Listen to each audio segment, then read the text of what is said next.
భద్రాచలం పట్టణాన్ని పచ్చని వనంగా తీర్చిదిద్దాలనే లక్ష్యంతో గ్రీన్ భద్రాద్రి భద్రాచలం ఆధ్వర్యంలో టౌన్ పోలీస్ స్టేషన్ వద్ద వన మహోత్సవ మొక్కలు నాటే కార్యక్రమం నిర్వహించారు.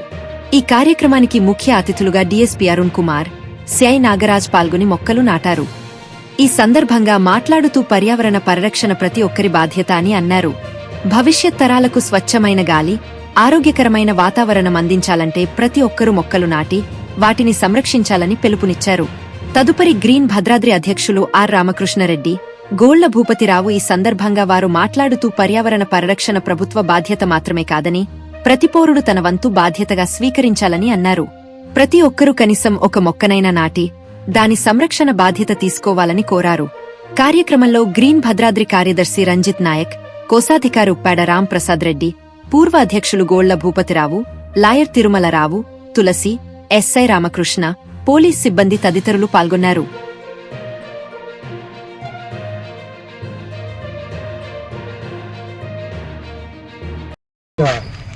నాగరాజు గారికి మరియు మా గ్రీన్ భద్రాద్రి తోటి మిత్రులు కృష్ణారెడ్డి అధ్యక్షుడు గారికి, ట్రెజరర్ అండ్ సెక్రటరీ, మిగతా మిత్రులందరికీ ఇక్కడ ఇచ్చేసిన అందరికీ కూడా మా గ్రీన్ భద్రాద్రి తరపు నుంచి శుభాకాంక్షలు తెలియపరుస్తున్నాం.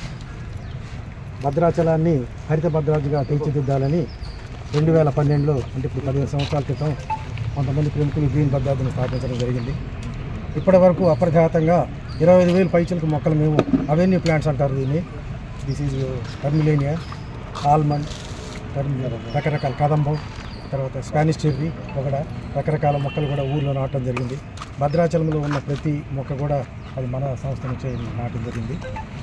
భద్రాచలంలో జరిగే ముఖ్యమైన 2 ఫెస్టివల్స్, ముక్కోటి, శ్రీరామనవమి, ఆ సందర్భాల్లో ప్రతి యాత్రికులు కానీ ఆ చెట్ల కిందే ఉండి మన భద్రాచల వాసులకు కూడా మంచి ఆక్సిజన్ ఇవ్వాలనే ఉద్దేశం మనం మేము చేసిన ఒక కృషి ఫలితాలను ఇప్పుడు మనకే ఇస్తుంది. ఇప్పటికి మేము ఈ సంవత్సరం కూడా కృష్ణారెడ్డి గారి అధ్యక్షుడు, ప్రతి సంవత్సరం కూడా ఒక అధ్యక్షుడిని ఒక టీంని పెడతాము.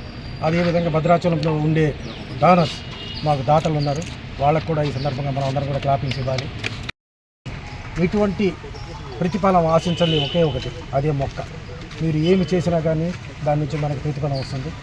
మరి మనం విడుదల చేసే వెహికల్స్ విడుదల చేసే కార్బన్ మోనాక్సైడ్, కార్బన్ డైఆక్సైడ్, వీటన్నిటిని తీసుకొని మళ్ళీ మనకు ఆక్సిజన్ ఇవ్వగలిగే శక్తి ఒకే ఒక్క మొక్కకుంది. అలాగే ఒక ఆవు ఉంది, తెలుసు కదా అందరికీ. ఆవు కూడా గొప్ప శక్తి ఏంటంటే అది ఆక్సిజన్ తీసుకొని ఆక్సిజన్నే విడుదల చేస్తుంది. ఇంకా ఏ ప్రాణికి కూడా అటువంటి అదృష్టం లేదు. నేను నిదానంతో గత 14 సంవత్సరాలుగా గ్రీన్ భద్రాద్రి అనే సంస్థను స్థాపించి భద్రాచలం పట్టణాన్ని హరిత భద్రాద్రిగా తీర్చిదిద్దడానికి ఎంతోమంది ప్రముఖులు సహాయ సహకారాలు అందిస్తూ వాళ్ళ యొక్క సలహాలు సూచనల మేరకు ఇప్పటి వరకు దగ్గర 10,000 మొక్కల వరకు నాటడం జరిగింది.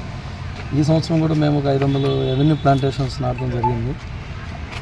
ఆ నాటకంలో భాగంగా ఈరోజు టౌన్ పోలీస్ స్టేషన్లో ఈ కార్యక్రమం మొదలుపెట్టాము. దీనికి అంతా చాలా అందరికీ ధన్యవాదాలు. ప్రతి ఒక్కరూ ఒక మొక్కను నాటుతూ సమాజానికి ఒక మెసేజ్ ఇచ్చి భావి భారత పౌరులకి స్వచ్ఛమైన గాలి, నీరు ఇవన్నీ మొక్కలతోనే సాధ్యము. స్వచ్ఛమైన గాలి కావాలన్నా, నీరు కావాలన్నా, ఏది కావాలన్నా మొక్కలతోనే ముడిపడి ఉన్నది. అలాంటి పర్యావరణం కూడా దీని మొక్కతోనే ముడిపడి ఉన్నది. కాబట్టి ఇలాంటి మొక్కలు ప్రతి ఒక్కరు మనిషికి ఒక మొక్క నాటే విధంగా మొన్న పిఓ గారి బర్త్డేకి కూడా ఒక మొక్కను నాటి ఒక సందేశం ఇవ్వడం జరిగింది. ప్రతి ఒక్కరు పుట్టినరోజుకి కానీ పెళ్లి రోజుకి కానీ ఒక మొక్కను నాటి దాన్ని సంరక్షించే బాధ్యత తీసుకుంటే మన వయసుతో పాటు దాని వయసు కూడా పెరుగుతూ ఉంటే